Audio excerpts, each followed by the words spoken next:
Hey guys, welcome back to Philosophy Film. Kali ini saya akan membahas lebih dekat dengan profesi yang sering kita jumpai sehari-hari melalui tayangan film. Nah, sekarang kan lagi heboh tuh mengenai kasus virus corona atau COVID-19.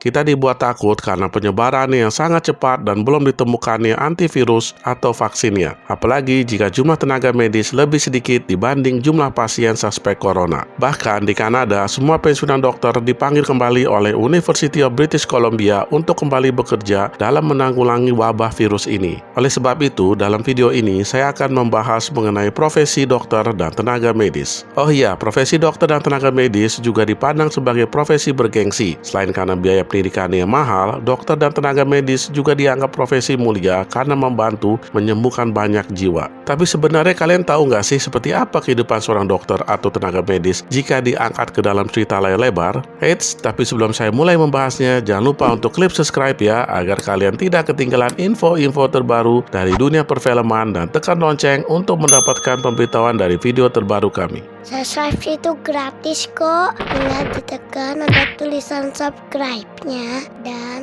jangan lupa tekan loncengnya. Oke deh guys, daripada semakin lama penasarannya, without further ado, yuk kita lihat kehidupan dokter dan tenaga medis versi layar lebar. Treat a disease, you win, you lose. You treat a person, I guarantee you'll win, no matter what the outcome. Patch Adams. Patch Adams.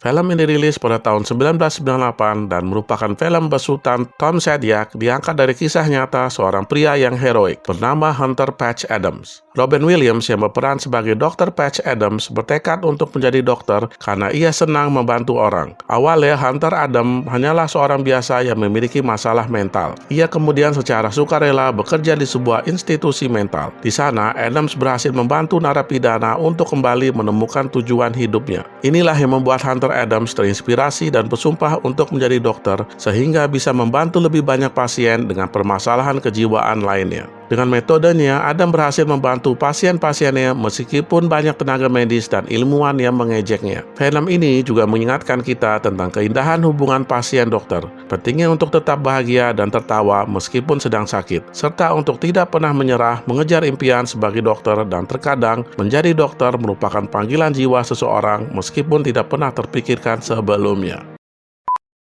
The Doctor. Because today I'm sick. Tomorrow or the day after, 30 years from now, you'll be sick. Every doctor becomes a patient somewhere down the line, and then...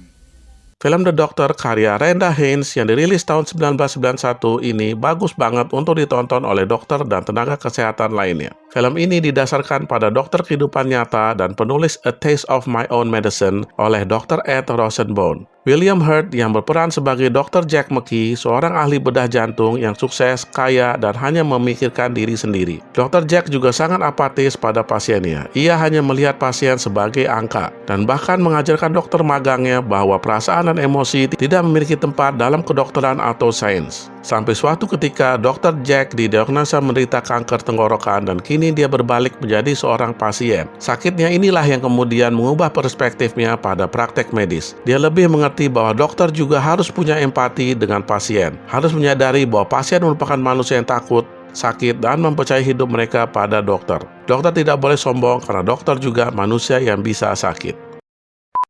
The Painted Veil. You can't be serious about taking me into the middle of a cholera epidemic. Do you think that I'm not? Dokter harus rela bertugas jauh dari kota dan menuju desa terpencil untuk menyembuhkan pasiennya. Ini seperti yang diceritakan dalam film The Painted Veil tahun 2006. Film karya John Curran yang berdasarkan novel W. Somerset Maugham ini menceritakan seorang dokter Inggris yang berjuang melawan wabah kolera di sebuah desa kecil di Cina. Film ini menjadi menarik ketika dokter terperangkap dalam pernikahan tanpa cinta dengan seorang istri yang tidak setia. Naomi Watts yang berperan sebagai Kitty diperankan dengan Edward Norton yang berperan sebagai Dr. Walter Fane, seorang dokter yang muda, cerdas, pemalu, dan agak membosankan, yang keahliannya adalah mempelajari penyakit menular. Pasangan ini datang ke Cina untuk membantu menangani wabah kolera. Perjalanan ini bukannya tanpa risiko. Dalam film diceritakan Kitty berselingkuh dengan Liv Schreiber yang diperankan oleh Charlie Thompson, yaitu diplomat muda yang gagah dan cerdas. The Last King of Scotland.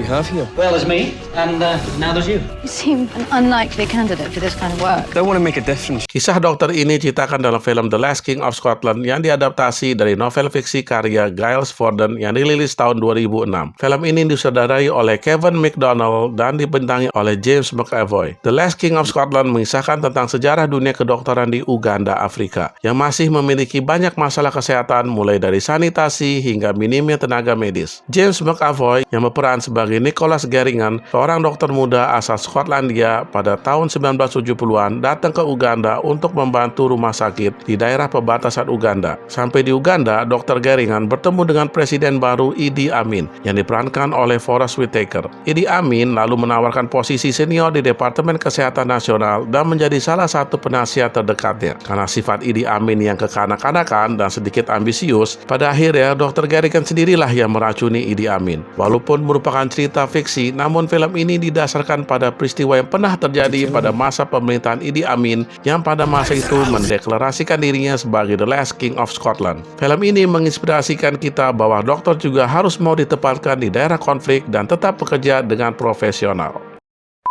New Year's Eve. It's the biggest night of my career. All these people have come from all over the world tonight just to be here.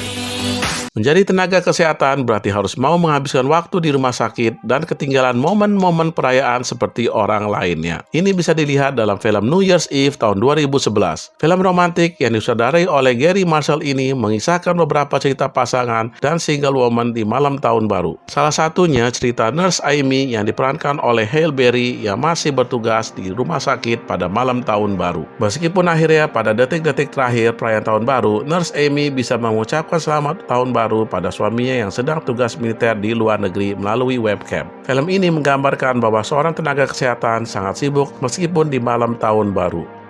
So guys, menjadi dokter bukanlah tentang sebuah gelar yang terus dibawa, melainkan tentang tanggung jawab dan kewajiban buat menolong nyawa orang lain meskipun di waktu-waktu libur sekalipun. Oke guys, itulah beberapa kisah dokter dan tenaga medis jika diangkat ke dalam layar lebar. Semoga menjadi inspirasi kalian untuk bisa jadi dokter juga ya, atau setidaknya membuat kalian menghargai profesi dokter dan tenaga kesehatan yang telah banyak berkorban dalam menjalankan profesinya. Oke, see you on our next video ya guys, dan jangan lupa dukung terus Filosofi Film dengan klik subscribe, like, dan komen di video-video kita ya.